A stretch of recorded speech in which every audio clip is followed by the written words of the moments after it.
cherchant guidance et protection pour elle-même et pour les villageois. Arik, le forgeron du village, était un homme imposant, avec des muscles forgés par des années de travail acharné. Ses créations, des outils agricoles aux armes, étaient réputées pour leur qualité exceptionnelle. Arik croyait fermement en l'importance de respecter les traditions, et il voyait dans le chêne sacré un symbole de force et de persévérance.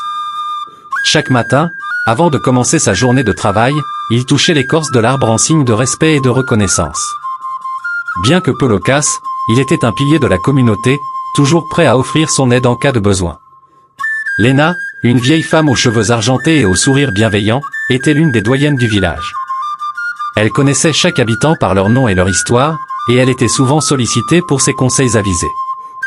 Lena avait passé sa vie à enseigner aux jeunes générations les coutumes et les légendes d'Elara. Elle croyait fermement que la survie du village dépendait de leur capacité à honorer le passé tout en s'adaptant aux défis du présent. Pour elle, le chêne sacré était un pont entre les générations, un rappel constant de leur héritage commun.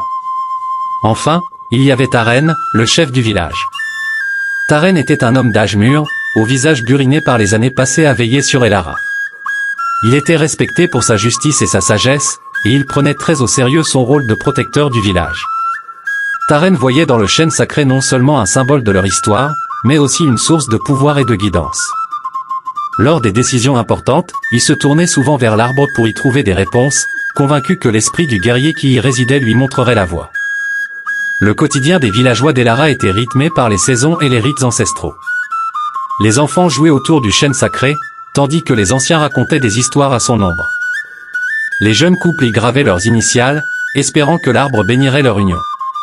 Mais malgré la tranquillité apparente, des tensions couvaient sous la surface.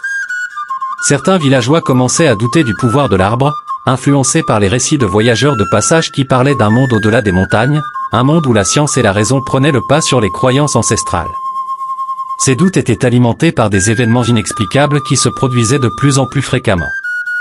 Des récoltes soudainement flétries, des animaux malades sans raison apparente, et des disputes entre voisins qui dégénéraient en violence. Les anciens y voyaient des signes de la colère de l'esprit de l'arbre, une punition pour les péchés commis par certains membres de la communauté. Mais pour d'autres, ces phénomènes étaient le résultat de coïncidences ou d'ignorance, et ils commençaient à remettre en question l'autorité des traditions. Maëlie, malgré sa foi inébranlable dans le chêne sacré, ne pouvait ignorer les inquiétudes croissantes.